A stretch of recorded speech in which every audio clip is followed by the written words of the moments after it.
안녕하세요. 오늘은 제9주차 수업으로 배열과 행렬 연산에 대해서 공부하겠습니다. 이번 주부터는 수학과 과학 계산에서 많이 사용하는 파이썬 라이브러리 활용법을 배우고 실습하겠습니다. 9주차에는 그 첫 번째로 과학 계산이나 대규모 데이터 처리에 필요한 배열과 행렬 연산을 제공하는 numpy 패키지 활용법을 배우고 실습하겠습니다. 수업을 진행하는 순서는 배열과 배열 만들기에 대해서 첫째 시간에 공부하고 두 번째 시간에는 numpy와 배열 연산에 대해서 알아보고요. 세 번째 시간에는 행렬과 연립 방정식의 해법에 대해서 공부하도록 하겠습니다. 자, 그러면 첫 번째 시간입니다. 배열과 배열 만들기에 대해서 알아보도록 하겠습니다. numpy는 벡터와 행렬 연산을 쉽고 빠르게 처리하게 하는 패키지입니다. numpy를 이용하여 다차원 배열 객체를 생성하는 방법을 알아보고 다차원 배열 연산과 유니버설 함수에 대해서 알아보고 실습하겠습니다.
그러면 먼저 파이썬 패키지와 numpy에 대해서 알아보겠습니다. 패키지란 무엇이냐 하면 모듈보다 좀 큰 개념입니다. 하나의 디렉터리에 놓여 있는 모듈들의 집합을 패키지라고 하는데요. 파이썬에서 보통 모듈은 하나의 파이썬 파일을 말하고 가리키고 패키지는 이런 모듈들을 모아놓은 컬렉션을 가리킵니다. 그리고 일반적으로 이제 이 패키지 안에는 패키지가 들어있는 이 디렉터리 안에는 패키지 초기화 파일 언더바 init 언더바 .py라는 이 파일이 존재합니다. 그것을 통해서 이것이 이제 패키지라는 걸 알 수 있는데요. 그러나 이제 파이썬 3.3 이후부터는 이 패키지 초기화 파일이 없어도 패키지로 인식이 가능합니다. 그렇지만 하이 버전과의 호환성을 유지하려면 이 초기화 파일을 유지하는 것이 좋습니다. 패키지는 모듈들을 담는 하나의 컨테이너라고 할 수 있고요. 그래서 패키지 안에 서브 디렉터리로 이제 서브 패키지를 포함할 수 있습니다. 파일 시스템에 비유한다면 패키지가 하나의 폴더라면 모듈은 폴더 안에 들어있는 파일에 해당되고 서브 패키지는 바로 서브 폴더에 해당되겠습니다. 패키지를 사용하는 방법은 모듈과 동일합니다. import 명령으로 불러오고 패키지 이름 함수 이런 형식으로 사용하게 되겠습니다. 자, 과학 기술 계산에 많이 사용되는 파이썬 패키지를 소개하겠습니다. 이 패키지들은 대표적인 과학 계산용 파이썬 패키지들인데요. 데이터를 저장하는 형식, 배열을 이제 지원하고 데이터의 시각화를 도와주는 패키지들입니다. 가장 대표적인 패키지가 numpy인데요. numpy는 계산과학 분야의 핵심이 되는 파이썬 패키지고 또 이후에 소개할 패키지들은 다 numpy를 기초로 사용하고 있습니다. numpy는 이제 시연으로 구현된 수치 계산을 위한 패키지로 속도가 굉장히 빠르다는 것이 장점이 되겠습니다. scipy는 numpy를 바탕으로 만들어진 과학 및 공학 분야에 유용한 패키지입니다. numpy 배열을 다루는 많은 함수들을 제공하고 있습니다. matplotlib 라이브러리는 차트와 같은 이제 데이터 시각화를 지원하는 파이썬 패키지입니다. 그래서 빅데이터를 다룰 때 이제 데이터 과학에서 많이 사용하고 있는 패키지가 되겠습니다. 자, 그러면 먼저 numpy 패키지를 소개하겠습니다. numpy는 Numerical Python의 약자입니다. 그러니까 수치 계산용 파이썬이라는 이야기죠. 파이썬에서 매트랩과 같은 이제 기능을 구현하고자 numeric이라는 이름으로 프로젝트를 시작되었다가 numarray라는 패키지가 통합되면서 numpy로 이름이 바뀌었습니다. 그래서 이 numpy는 파이썬과 C, C++, 포트란 코드를 통합하는 도구입니다. numpy는 행렬이나 대규모 다차원 배열 처리를 지원하는 파이썬 라이브러리입니다. 그래서 빠르고 효율적인 다차원 배열 객체를 생성하고 또 처리하는 기능을 제공하고 있습니다. 그래서 선행대수 계산이나 풀이의 변환, 난수 발생기 등을 사용하는데 유용하게 쓰이고 있습니다. 또 데이터 분석에서는 이제 데이터를 담는 컨테이너 역할을 담당하고 있습니다. 그리고 수치 데이터를 다룰 때 이 numpy 배열이 파이썬의 기본 자료 구조보다 훨씬 효율적이기 때문에 데이터를 빠르고 저장하고 다룰 수가 있습니다. numpy는 이제 C로 구현된 파이썬인데요. 이 표준 파이썬에서만 사용이 가능합니다.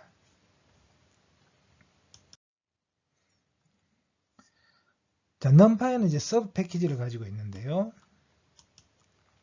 numpy의 중요한 서브 패키지가 중에 하나가 이제 난수 모듈을 지원하는 numpy.random이라는 모듈입니다. 그러니까 numpy 아래에 있는 random이라는 서브 모듈 안에 들어있는 디렉터리 안에 들어있는 이제 패키지가 되겠습니다. 난수 배열을 생성하게 하고 그래서 여기는 난수는 다양하게 지원이 됩니다.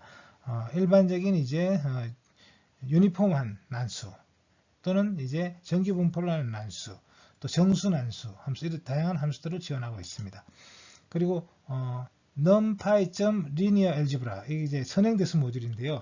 이것은 선행대수 기능을 지원하고 있어서 행렬이나 벡터, 역행렬, 선행 연립 방정식을 푸는데 기능들을 지원하고 있습니다.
그러면 먼저 배열에 대해서 알아보겠습니다.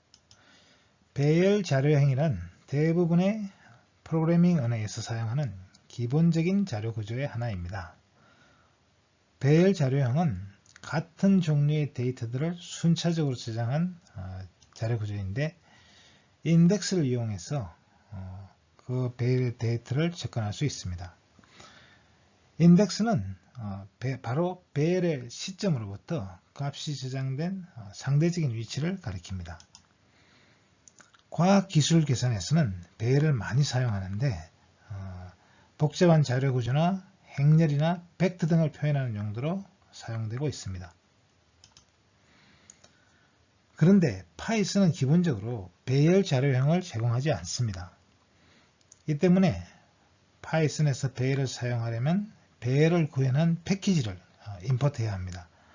numpy는 파이썬에서 배열을 사용하기 위한 표준 패키지입니다. 그래서 과학계산 라이브러리 중에서 가장 많이 사용되는 패키지이고 numpy에서 배열은 동일한 데이터형의 값을 갖습니다. 자, 그리고 배열과 리스트는 그럼 어떤 관계가 있느냐? 배열은 리스트하고 비슷해 보이지만 다음과 같은 점에서 다릅니다. 일단 배열은 모든 원소가 같은 자료형을 갖습니다. 그리고 원소의 개수를 바꿀 수가 없습니다. 리스트와 달리. 자, 그러면 리스트가 갖는 장점이 뭐냐면 리스트는 이제 크기가 데이터형에 따라 들어가는 데이터가 이것이 숫자냐, 문자냐, 뭐 이런 거에 따라 이제 정수냐 이런 거에 따라 크기가 이제 가변적으로 바뀔 수가 있죠. 그리고 어떤 이제 타입의 요소든 저장할 수가 있습니다. 자, 이러다 보니까 계산이 느려지는 문제가 있고 또 메모리를 필요 이상을 많이 차지하는 단점이 있습니다. 그러면 배열은 모든 자료가 이제 같은 자료형을 사용해야 되고 원소의 개수를 바꿀 수 없다는 이런 단점이 있지만 그 대신 최적의 이제 메모리로 데이터를 빠르게 처리할 수 있는 장점이 있습니다. 자, 그러면 파이썬에서 배열이 필요한 이유는 무엇일까요? 파이썬에서 이제 배열을 필요로 하는 이유는 많은 숫자 데이터를 이공학 계산에서는 많은 숫자 데이터를 하나의 변수, 예를 들면 이것이 뭐 어떤 파동함수든 아니면 이제 이것이 이제 어떤 전기장이든 이런 하나의 변수 안에 많은 데이터들을 집어넣습니다. 그리고 이것을 이제 계산을 해야 되는데 그러다 보면 이거 리스트로 다루다 보면 속도가 느리고 메모리를 많이 차지하는 반면에 배열을 사용하면 적은 메모리로 데이터를 빠르게 처리할 수 있는 장점이 있습니다.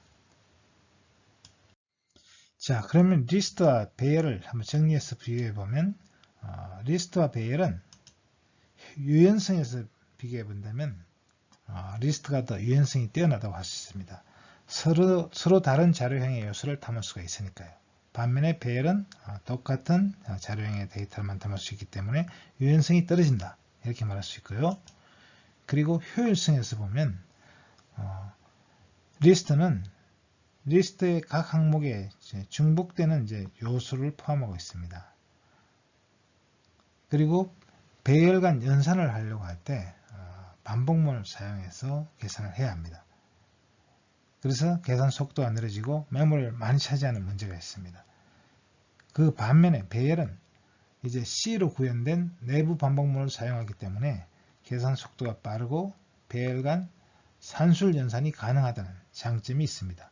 그래서 효율적인 면에 있어서는 배열이 리스트보다 더 뛰어나다 이렇게 말할 수가 있습니다. 그러면 배열과 행렬, 벡터라는 용어를 자주 사용할 텐데요. 배열이라는 것은 컴퓨터에서 일반적으로 사용하는 개념입니다. 수를 포함하는 어떤 데이터의 묶음을 의미하는데요. 반면에 벡터라고 하는 것은 1차원으로 묶은 수들의 집합, 이것을 수학에서 벡터라고 부릅니다. 그래서 행으로만 구성된 벡터를 행벡터, 열로만 구성된 것을 열벡터라고 부릅니다. 그리고 행렬이라는 것은 이 수집합을 2차원으로 묶은 수집합입니다. 이것을 이제 수학에서 행렬이라고 부르고요. 이 numpy에서는 기본적으로 배열을 이제 계산의 기본 단위로 수행하지만 좀 더 이제 편리한 계산을 하기 위해서 행렬을 많이 다루니까 하위 자료형으로 행렬을 지원하고 있습니다. 이 부분에 대한 것은 뒤에서 자세히 배우도록 하겠습니다. 그러면 이제부터 배열을 만들어 보도록 하겠습니다. numpy 패키지는 여러가지 배열 생성 함수를 제공하고 있습니다. numpy에서 배열을 사용하려면 numpy 패키지를 먼저 임포트 해야 합니다. 보통 이제 numpy 패키지를 임포트를 할 때는 np라는 이름으로 임포트를 하고 있습니다.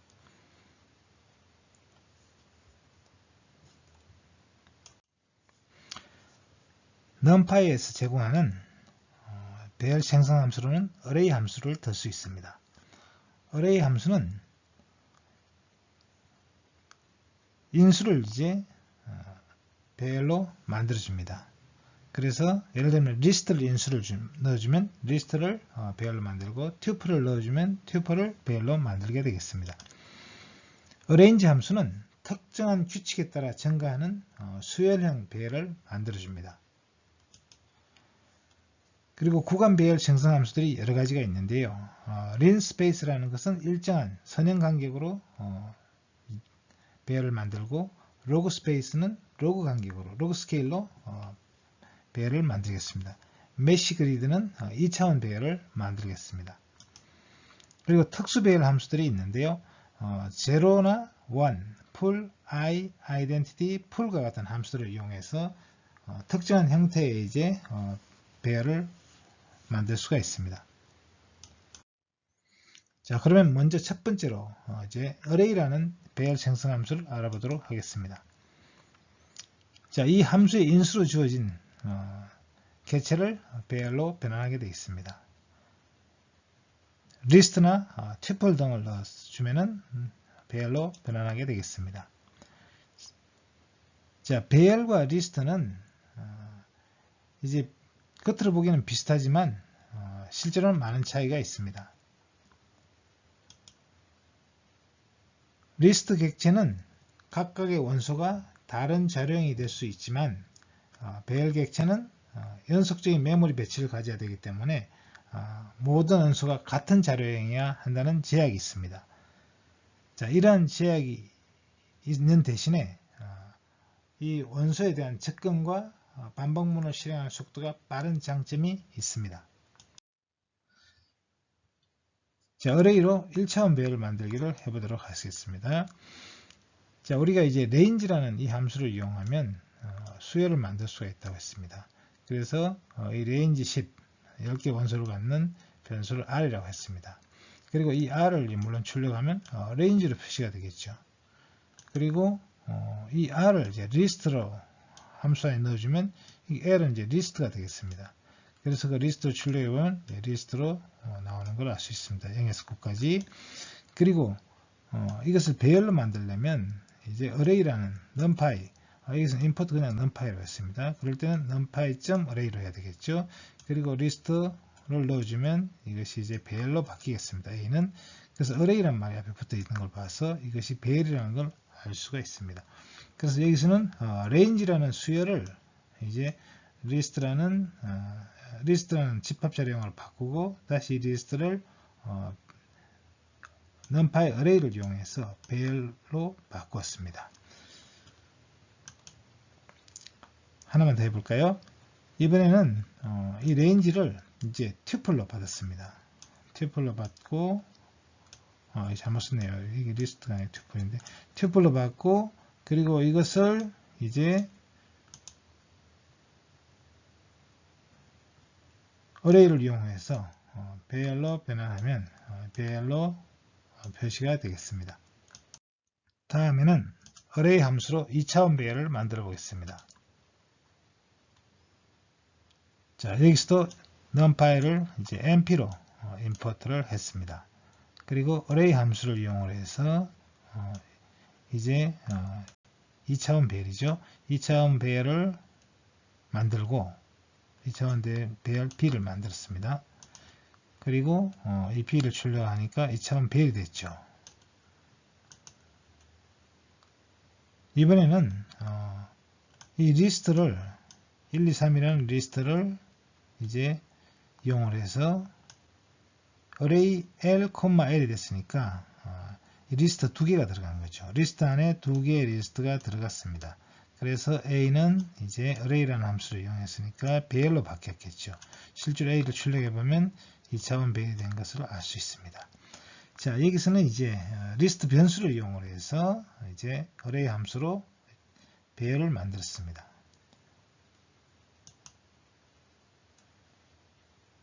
자, 이것을 좀 더 확장을 해서 이 리스트 변수 3개를 넣었습니다. 그래서 이제 3행 3열이 되겠네요.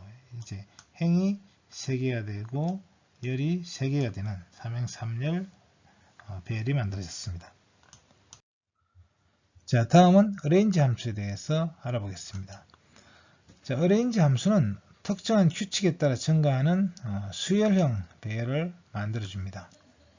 그래서 이 arrange 함수는 이제 시작하는 값, 끝나는 값, 그리고 증가하는 값, 자, 이런 것들을 이제 넣어서 만들 수가 있습니다. 자, 그리고 이제 이 구간은 사실은 스타트와 스톱 사이에, 스톱은 이제 열린 구간이라고 했습니다. 반 열린 구간이라고 했는데, 스타트는 포함되고 스톱은 포함되지 않는 이런 구간에서 스택 관계가 떨어져 있는 숫자 배열을 반환합니다. 자, 이것은 이제 레인지하고 비슷하나, 레인지는 이제 이것이 정수여야 되는 반면에 이제 A 레인지는 실수를 포함하고 있습니다. arrange 함수를 이용한 배열을 만드는 예를 살펴보겠습니다. 자, numpy를 np로 이제 임포트를 했고요. 그리고 arrange 10을 했습니다. 자, 그러면 이것은 0부터 시작을 해서 9까지 만들어지겠죠. 자, 그래서 이 arrange 함수는 바로 배열을 만들어줍니다. range 함수의 경우에는 어떤 이제 수열의 규칙만을 이제 보여주지만, 형식만을 보여주지만, arrange는 실제로 배열을 만들어준다는 점에서 arrange와 차이가 있습니다.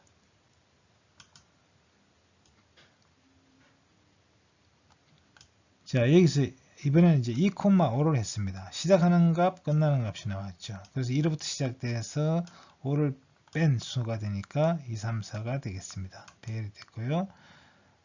자, 그래서 이것은 뭐 레인지하고 비슷하게 생각하시면 뭐 기억할 수 있을 겁니다. 단지 이제 이것이 array라는 것, 배열이라는 것이죠. 자, 다른 점 하나 보여드리죠. 자, 0, 1, 0.1이 됐습니다. 여기서 0.1이라는 값을 이제 레인지의 경우는 넣을 수가 없죠. 그런데 arrange의 경우는 이것을 실수로 이제 사용할 수가 있습니다. 그래서 0.1 간격으로 이제 만들어진 배열이 되겠습니다. 다음은 구간 배열을 생성하는 함수에 대해서 알아보겠습니다. 먼저 linspace는 지정한 개수만큼 균일한 간격의 구간을 만드는 데 사용합니다. 그래서 여기에는 시작하는 값, 끝나는 값, 그리고 개수, 그리고 마지막 점을 포함할지 말지를 true, false로 결정하겠습니다. 자, 그래서 실제 예를 보면은 linspace 1에서 5까지가 되고 개수가 5개가 되겠습니다. 1과 5는 양쪽 끝에 있는 점이니까요. 실제로 5니까 5에서 1을 뺀 4개의 구간으로 나누는 게 셈이 되겠습니다. 그래서 이 사이 간격이 4니까 4로 나누니까 1씩 증가하겠죠. 그래서 1과 5를 양끝점으로 하고 이제 1씩 나눠지니까 2, 3, 4, 5 이렇게 되겠습니다. 자, 근데 만약에 엔드 포인트를 이제 false로 설정하면 실제로 이제 5를 뺀 값을 이제 나누는 건데, 결국은 이제 5까지 포함해서 5개로 나누고, 그리고 5를 빼버리면 되겠습니다. 그러면 이 간격이 4가 되니까 4를 5로 나누니까 0.8씩이 되겠죠. 그래서 0.8씩 증가하고 마지막에 5가 없게 되겠습니다. 그래서 실제로 4.2가 이제 맨 마지막이 되겠습니다. 다음은 이제 로그 스케일로 지정할 때는 로그 스페이스가 되겠습니다. 그래서 이것은 이제 로그 스케일로 지정된 범위에서 지정한 개수만큼 균등 규간을 만드는 함수가 되겠습니다. 자, 여기도 스타트, 스톱이 있고 넘버가 있고요. 그 다음에 로그에 이제 이건 미수가 되겠죠. 미수를 얼마를 할 거냐, 베이스. 보통은 이거 10으로 합니다. 디폴트가. 그리고 이제 마지막 점을 포함할지 말지를 결정하죠. 자, 그럼 여기 로그 스페이스에서 0이고 처음 값이 나중 값이 끝 값이 1입니다. 그리고 이제 10개로 나누고요. 베이스가 10이죠. 그러면 이제 결국 미수가 10이 되겠습니다. 그래서 0은 바로 로그 스케일로 했을 때 이제 실제로 값은 이제 0인데 이것은 치수로 따지면 10의 1승이 되겠습니다. 그래서 10의 0제곱이니까 여기 1이 되겠죠. 1이 되고 그리고 1은 10의 1제곱이니까 10이 되겠습니다. 이거 로그로 취하면 이제 0이 되고 1이 되겠죠. 그래서 로그 눈금을 했을 때 0과 1 사이가 되겠습니다. 그리고 10개 구간을 나눠야 되니까요. 이 사이를 10개 구간으로 로그 스케일로 나눠주면 되겠습니다. 다음은 특수한 배열을 생성하는 함수를 알아보겠습니다. 괄호 안에 쓴 숫자 개수만큼 0이나 1 또는 빈 배열을 만드는 함수들입니다. once는 이제 1로 채워진 배열을 만듭니다. 그래서 np once 5라고 하면 이제 5개를 만든다는 거죠. 1로 채워진 배열 5개를 만들겠습니다. zeroes는 0으로 채워진 배열 5개를 만들게 되겠습니다. 그리고 empty는 이제 비어있는 배열을 만듭니다. 자, 여기서는 이제 행과 열의 개수를 이제 표시할 수가 있죠. 이걸 이제 튜플로 표현해서 시했습니다. 2행 3열 0으로 채워진 배열이 되겠습니다. 자, i는 이제 대각선은 1이고 나머지는 0인 배열이 되겠습니다. 그래서 여기서 개수만 지정하면 정방행렬이 되니까 정방배열이죠. 그래서 3행 3열 형태의 배열이 되겠습니다. 그래서 대각선은 1이고 나머지는 0으로 표시가 되겠습니다. 아이덴티티도 i와 똑같습니다. 그래서 아이덴티티 3으로 했으니까 이제 대각선은 1이고 나머지는 0인 배열이 되겠습니다. 풀은 이제 이 사용자가 지정한 값을 이제 넣습니다. 배열에다가. 그러니까 풀 튜플 2,3이죠. 그래서 2행 3열이고 채워진 숫자는 5가 되겠습니다. 5로 채워진 2행 3열의 배열을 만들겠습니다. 다음에는 난수 배열 만들기를 소개하겠습니다. numpy 서브 패키지 안에 랜덤이라는 모듈이 있습니다. 그래서 이 모듈에서 이제 난수 배열 함수를 제공합니다. 임포트를 할 때는 numpy만 임포트를 하면 랜덤 모듈은 그냥 쓸 수가 있겠습니다. 자, 그러면 np.random.random 그러니까 랜덤이라는 이 함수는 이제 0, 1 범위에 균일한 난수 배열을 생성해 줍니다. 그리고 랜덤과 마찬가지입니다. 0, 1의 균등분포 난수 배열을 역시 생성해 줍니다. 쓰는 방법이 약간 다른데요. 그건 나중에 배워보기로 하겠습니다. 그 다음에 랜덤이 있는데요. 이것은 표준 정규 분포를 하는 난수를 생성합니다. 그리고 랜딘트는 이제 정수 난수를 만드는데 low, high 그러니까 최소값과 최대값을 실행해주면 그 범위에서 정하는데 이 구간이 열린 구간입니다. 다시 말해서 low는 포함이 되고 high는 포함이 되지 않는 정수 난수 배열을 만들어줍니다. 그러면 난수 배열 만들기 실습을 해보도록 하겠습니다. 먼저 랜덤 함수를 이용해보죠. 랜덤 함수는 0과 1 범위에 균등한 난수 배열을 만들어줍니다. 자, 그래서 numpy를 일단 np로 이름으로 임포트 했고요. 그러니까 우리가 이제 랜덤 모듈을 쓰려면 np 안에 있는 랜덤 모듈 안에 랜덤을 써야 되겠죠. 이 서브 모듈이니까. 그리고 이제 10을 넣었으니까 10개를 만들게 되겠습니다. 자, 실제로 만들어 보면 이제 이렇게 이게 배열의 형태로 주어집니다. numpy를 쓰게 되면 이제 배열의 형태로 주어지기 때문에 배열형이 되고요. 그리고 그 안에 10개의 난수가 들어 있습니다. 자, 다음에는 land라는 함수를 이용해 보겠습니다. land도 0과 1 사이에 균등 분포하는 난수 배열을 만들어 줍니다. 자, 이 난수는 이제 이번에 이제 x하고 y 두 개를 만들어 보겠습니다. 하나는 x좌표를 랜덤 넘버 100개를 지금 만들었죠. 랜드라 그리고 y도 100개를 만들었습니다. 그래서 이 두 개의 난수가 이제 어느 정도로 분포하고 있는지를 보기 위해서 이제 이것을 차트로 이제 만들어 봤습니다. 그래서 차트를 그리려면은 matplotlib .pyplot을 써야 된다고 전에 말씀드렸는데, 자, 이 패키지를 불러와야 됩니다. 이 패키지에 대해서는 우리가 다음 주에 공부를 하게 될 텐데요. 일단은 그래프를 그리려면 이제 이 패키지가 있어야 된다 하는 걸 아시면 되겠고요. 그 다음에 이제 이것을 plt라는 이름으로 이제 임포트를 했습니다. 자, 그리고 이걸 그래프를 그리려면 이제 plt 안에 있는 플롯이라는 함수를 이용해야 됩니다. 그래서 x와 y 두 개 데이터가 있죠. 그리고 그 지점에 표시를 이제 원으로 표시하기 위해서 요 기호 동그라미를 넣습니다. 그러면 이제 이 좌표가 이제 x가 랜덤하게 나올 테고, 이쪽 수평 좌표요. 그리고 y도 랜덤하게 나오겠죠. 그리고 이 난수는 0에서 1 사이가 되니까 0에서 1 범위로 이 값이 변하고요. x도 0에서 1 범위로 변하게 됩니다. 그래서 여기 임의 난수 하나가 이렇게 생기면 x값, y값, 또 x값, y값이 이렇게 주어지겠죠. 그것을 좌표로 찍은 겁니다. 자, 그럼 이 100개의 점이 이제 여기에 거의 뭐 균등하게 이제 퍼져 있는데, 이것을 보고 이제 난수가 얼마나 잘 만들어지고 있는가 시각적으로 확인할 수가 있죠. 그래서 이 난수는 이렇게 균등하게 이제 만들어진다는 걸 확인할 수 있겠습니다. 다음은 표준 정규 분포를 하는 난수 배열을 만들어 보겠습니다. 그러자면 랜덤이라는 함수를 이용해야 되겠고요. 그러면 이것은 표준 정규 분포 난수 배열을 만들어 주는데요. 평균값이 0이고 좌우로 대칭인 이제 가우시안 분포를 하는 난수 배열을 만들어 줍니다. 자, 그것을 이제 만들려면 랜덤 1000이라고 썼죠. 1000개의 난수를 만들었습니다. 그럼 이 1000개의 난수가 이제 가우시안 분포라는 확률이 균등한 확률이 아니라 이제 0을 중심으로 0이 최대가 되죠. 그리고 양쪽으로 이제 대칭인 형태로 가우스 분포를 하는 그런 이제 난수가 만들어져야 됩니다. 자, 이것을 시각적으로 확인하기 위해서 역시 이것도 이제 차트를 그렸는데요.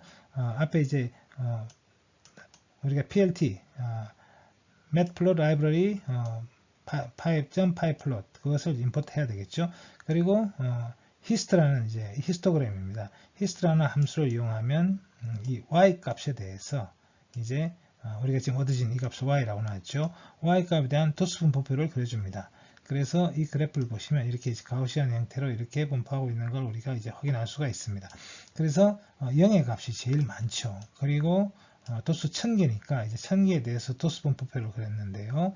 그래서 0이 거의 한 160개 가까이 나오고 있죠. 그리고 바깥으로 갈수록 줄어들죠.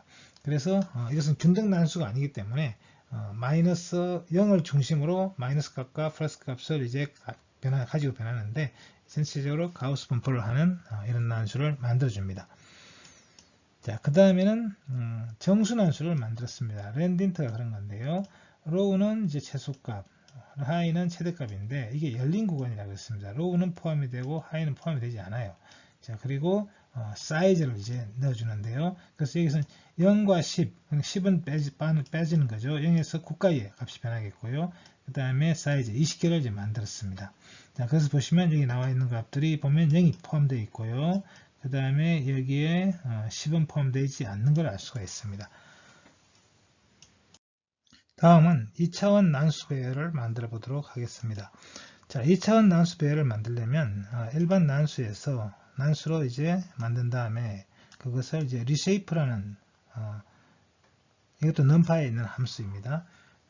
numPy에 이제 이 행과 열의 크기를 이제 나타내는 것을 이제 shape라고 하는데, 이 shape가 이제 3,4라는 이야기는 삼행사일이라는 뜻입니다. 근데 reshape는 이제 이것을 삼행사일로 만들어준다는 뜻입니다. 자, 이 부분 뒤에서 다시 shape를 배우겠습니다만, 일단 reshape는 쉐이프의 모양을 바꾸는 겁니다. 그러면 일단 랜덤 12 하면 1차원 배열이 만들어집니다. 12개짜리. 근데 이거 리쉐이프 3행 4일로 했으니까 이제 3행 4일로 해서 전부 12개가 이제 자리를 차지하게 되는 거죠. 그러니까 2차원 배열로 변형하기 위한 쓰는 것이 리쉐이프 함수가 되겠습니다. 자, 그래서 이 리쉐이프 함수를 보면은 이제 리쉐이프 함수의 작용에 의해서 이것이 삼행사열로 이제 만들어졌습니다. 12개의 난수가. 자, 이런 방법으로 정수 난수도 마찬가지입니다. 랜딘터 이제 0에서 9까지죠. 9까지의 난수가 12개가 이제 있는데 이것도 역시 리쉐이프 3,4로 했으니까 삼행사열로 바뀌겠습니다. 그래서 보시면 0부터 9까지 숫자가 이제 일렬로 늘어서지 않고 삼행사열로 바뀐 것을 볼 수 있습니다. 자, 랜딘트를 쓸 때 이렇게 리쉐이프를 쓰지 않고 여기서 바로 이제 쉐이프를 정해줄 수 있습니다. 3,4가 이제 쉐이프인데 쉐이프는 일반적으로 이제 튜플의 형태로 주어집니다. 그래서 이것이 이제 튜플로 쓰기 때문에 이 가로가 들어간 겁니다. 양쪽에. 그래서 튜플을 지정해주면 삼행사열로 만들어줍니다. 그래서 이렇게 삼행사열로 만들어졌습니다. 이번에는 파이썬 배열을 다루는 방법을 알아보도록 하겠습니다. 파이썬은 이제 배열 형태로 정보를 가지고 있는데 거기서 우리가 원하는 배열의 속성을 알아내거나 아니면 배열을 원하는 형태로 바꾸거나 또 그 안에서 일부의 자료를 추출하고 잘라내는 방법을 알아야만 우리가 원하는 형태로 데이터들을 가공할 수가 있겠죠. 자, 그러면 먼저 이제 배열의 속성은 여러 가지가 있는데 그 중에 이제 ndim, shape, dtype 이런 것들을 알아보고요. 그리고 배열을 이제 다른 형태로 변환을 합니다. 그러니까 1차원 배열을 2차원 배열이나 3차원 배열로 바꿀 수도 있고 또 다차원 배열을 1차원 배열로 바꿀 수도 있습니다. 그런 변환 함수에 대해서 알아보고 그 다음에는 배열을 이제 정렬하는 것입니다. 배열을 정렬하는데 이 배열이 이제 행별로 정렬할 수도 있고 열별로 정렬할 수도 있고 오름차순이나 내림차순 형태로 이제 정렬을 할 수가 있습니다. 그것을 배워보도록 하고요. 그리고 마지막에는 이제 배열을 인덱싱, 배열의 어떤 원소를 이제 지정하거나 아니면 어떤 이제 배열의 일부분을 슬라이싱, 잘라내는 것 이런 것을 배워보도록 하겠습니다. 배열은 다음과 같은 속성을 갖습니다. 자, ndim이라는 속성은 이제 배열의 차원을 말합니다. 그리고 shape는 각 차원의 이제 크기를 나타내는데 이것이 이제 1차원이 아닌 경우에는 이제 튜플 형식으로 어쨌든 1차원이든 튜플 형식으로 표현하게 되겠습니다.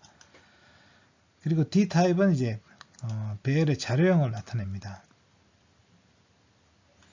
그래서 numpy에서 배열의 원소는 모두 동일한 자료형을 갖습니다. 배열의 속성을 알아보는 예를 살펴보겠습니다. 자, 먼저 numpy 모듈을 임포트하고요. np로 임포트를 했습니다. 자, 그래서 1, 2, 3이라는 리스트를 array, 배열로 바꿨습니다. 그리고 이 a라는 배열의 ndim 속성을 이제 알아봤습니다. 그랬더니 1이라고 나왔습니다. 바로 이제 여기서 1차원 배열이라는 이야기가 되겠죠. 자, 그리고 a의 shape를 보면은 행과 열의 개수가 이제 이 배열은 이제 1차원 배열입니다. 그래서 3으로만 표시됐죠. 근데 콤마가 있는 것은 뭐냐면 이것이 튜플이라는 걸 말해줍니다. 쉐이프는 튜플로 표시하게 되어 있죠. 그리고 데이터 타입을 보면 int32 정수형이라는 걸 이제 말해주고 있습니다. 자, 이번에는 2차원 배열을 살펴보겠습니다. 1, 2, 3, 4, 5, 6으로 되어 있는 2차원 배열이고요. 이것을 b라고 했을 때 차원을 물어봤습니다. b.ndim을 보면 이것이 2차원 배열임을 말해주고 있습니다. 그리고 shape를 보면 행과 열의 개수가 2,3로 되었습니다. 행이 2행이고 그렇죠. 열이 3개가 되겠습니다. 2행 3열의 배열이 되겠습니다. 그리고 데이터 타입은 역시 정수형이 되겠습니다. 배열 자료형은 모든 요소들이 같은 데이터형을 갖습니다. 그래서 이 데이터형의 크기를 파이썬에서 배열을 지정할 때 정의할 수 있습니다. 그래서 이제 이 d타입이라는 이제 속성이 있는데 배열을 지정할 때 이 속성에서 이제 정수로 지정하고 싶으면 i를 쓰고 실수로 지정하고 싶으면 F를 씁니다. 근데 이 i도 여러 가지가 있습니다. 그래서 이것이 64비트 정수냐 또는 이제 64비트 실수냐 이런 거에 따라 이제 뒤에다 숫자를 붙입니다. 그래서 64비트는 이제 8바이트죠. 그래서 i8이라고 쓰면 64비트 정수고 f8이라고 쓰면 64비트 실수가 되겠습니다. 그래서 사용하는 방법은 이렇게 쓰겠습니다. 이제 array라는 이 함수에서 array를 만들 때 d타입에서 데이터형을 지정할 수 있습니다. 그래서 f를 썼으니까 부동소수점 행이라는 이야기죠. 그리고 여기서 세부적으로는 이제 몇 비트 정수냐, 몇 비트 실수냐를 지정할 수가 있습니다. 자, 이렇게 지정을 했더니 이제 여기서는 기본적으로 x.d타입을 하면 속성을 보여줍니다. 그것이 d타입은 f 플로트 32라는 거죠. 바로 32비트 실수로 기본적으로 설정이 됐다는 거죠. 일단 실수로 지정하면 실수로 하되 그 다음에 몇 비트로 할 것이냐 하는 것은 기본적으로 32비트입니다. 만약에 여러분들이 이제 정수로 하고 싶다. 그럼 i로 지정을 했다. 그러면 기본적으로 64비트가 아니라 이것도 역시 32비트가 됩니다. 그래서 보통 i8이라고 써도 되고 mp.int 64 이렇게 써도 됩니다. 그러면 이제 이것은 numpy 이제 int 64 데이터형이라는 이야기가 되겠죠. 그리고 4비트의 경우는 i4라고 써도 되고 또는 mp.int 32 이렇게 써도 됩니다. 그래서 아마 여기도 실수의 경우 64비트 기본으로 되어 있고요. 32비트가 그래서 아마 정수도 i4가 이제 기본으로 되어 있을 겁니다. 아마 mp.int 32 다음은 배열 변환 함수에 대해서 알아보겠습니다. 배열도 하나의 이제 객체이기 때문에 이 객체는 속성과 메소드를 갖습니다. 앞에서 이제는 배열의 속성에 대해서 이야기했고 이번에는 배열의 메소드에 대해서 알아보겠습니다. 자, 배열의 이제 메소드는 배열의 형태를 변경할 수가 있는데요. 그래서 reshape는 이제 배열의 행과 열의 크기를 이제 바꿀 수가 있습니다. 근데 이제 행과 열이 딱 맞아 떨어져야 됩니다. 예를 들어서 array range 12 그러니까 12개의 원소를 갖는 배열을 만들었죠. 그런데 이 배열을 12의 이제 약수로 이제 나눠야 되겠죠. 남으면 안 되죠. 그래서 2행 6열로 할 수도 있고 3행 4열로 할 수도 있고 4행 3열로 할 수는 있지만 4행 5열로 한다든지 이런 거는 안 됩니다. 자, 그래서 여기서 reshape에서 일단 array를 함수를 이용해서 배열을 b라는 배열을 만들었습니다. 이 b라는 배열은 그러면 이제 하나의 객체고 이 객체는 reshape라는 메서드를 갖습니다. 그래서 함수라고 하죠. 그래서 이 함수에 의해서 이제 변형을 할 수가 있죠. 그래서 reshape 2,6가 됐으니까 2,6이 됐으니까 2행 6열로 이제 바뀌는 겁니다. 또 flatten이라는 이제 메서드도 있는데요. 자, 플래튼은 이제 여러 다차원 배열을 3차원 배열을 1차원으로 이제 펼쳐 놓을 수가 되겠습니다. 그래서 A라는 이제 배열이 앞에서 만든 A라는 배열을 6열이 됐는데 플래튼 시켜버리니까 1차원 배열로 이제 1차원 배열로 바뀌어버립니다.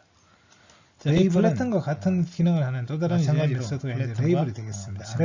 이 레이블을 이용해서 다차원 배열로 펼칠 수 있습니다. 레이블이면 플래튼은 같은 메서드가 되겠습니다. 다음은 배열 정렬 함수에 대해서 알아보겠습니다. 배열은 또 정렬을 할 수 있는데요.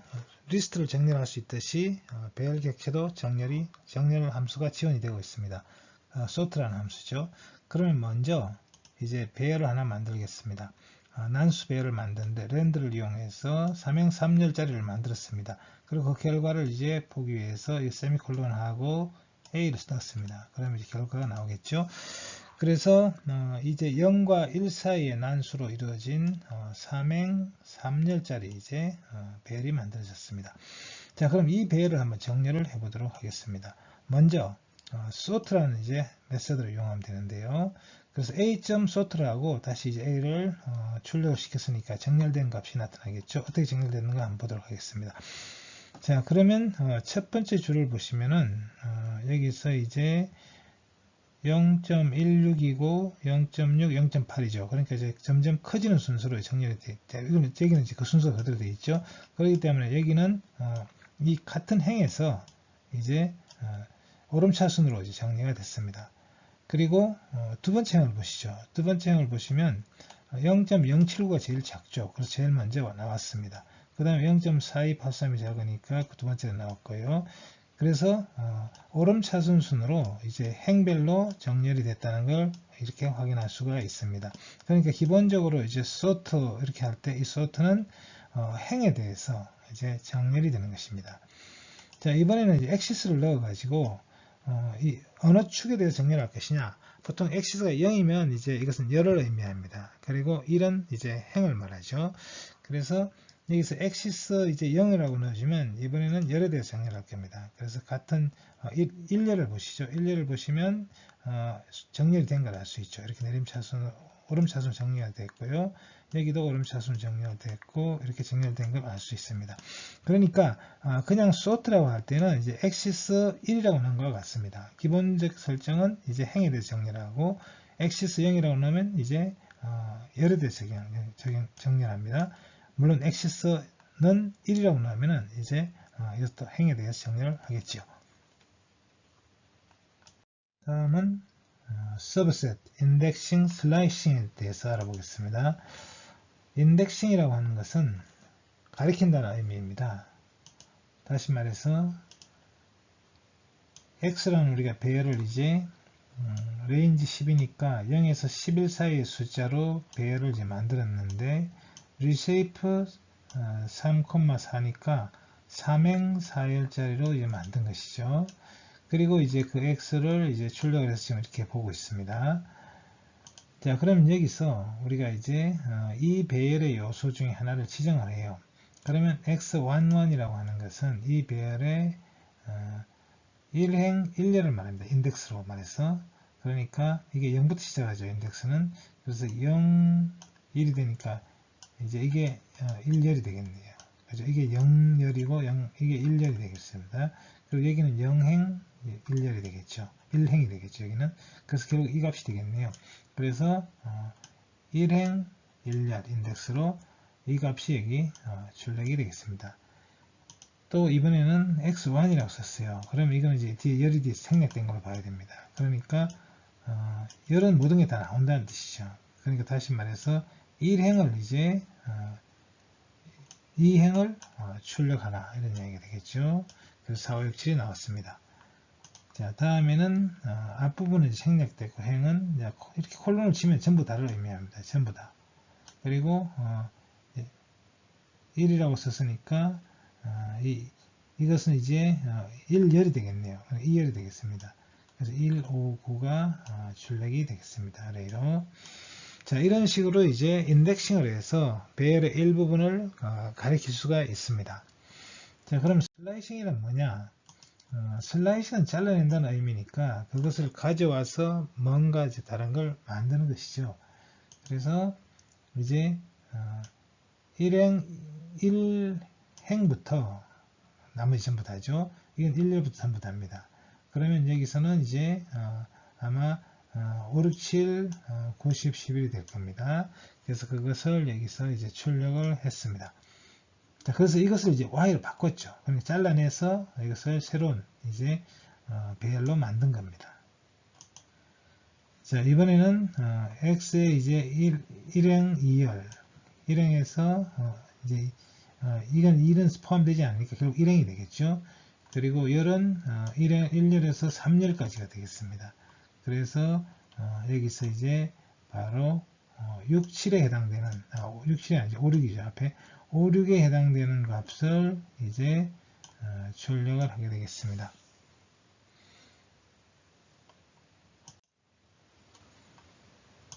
자, 다음에는 1행에서 이제 2열까지 가는 게 1행이 되겠죠. 그 다음에 여기도 똑같이 이제 1행 1열에서 3열, 2열까지가 되겠네요.